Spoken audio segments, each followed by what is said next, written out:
Let's talk about those things that you're doing on stage that are distracting your audience away from hearing your message. I'm Meredith, your public speaking go-to, and I just had this conversation with a client of mine the other day, and she highlighted something that I didn't think of, but I'm going to first tell you 3 things that I often notice, and then I'll tell you what she shared.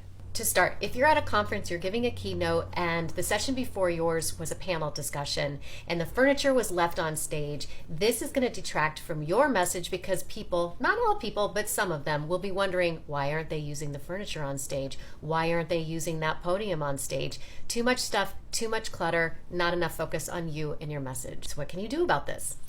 Well, ask the person who's in charge if perhaps they can have those removed from the stage before your talk. Remember, you get to have a lot more say-so than sometimes you think you do. Another big distraction is when you are giving visuals like your slides, and what is on the slide is not matching up with what you're saying. People cannot read and listen at the same time. They're not going to pick up on some of the main points that you want them to. Another common distraction is when you're pacing back and forth or you're swaying as you're speaking. This completely distracts from your message, but there's ways that we can go about practicing so that we don't do this. And lastly, my client brought up a really great question. She's British, she has an accent, and she has said oftentimes what will happen during the Q&A is that people will ask her where she's from.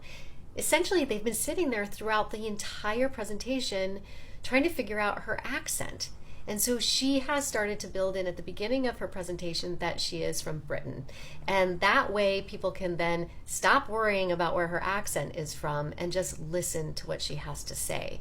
So I feel that that is entirely up to you, but people get distracted by the funniest things, and if we can try to eliminate as many of those distractions as possible, then it's going to be easier for more people to really hear the message and the story that you are there to deliver and share with them. If you have more thoughts about distractions that you've noticed during presentations, go ahead and share those in the comments so that we can learn from each other, and follow me here for more.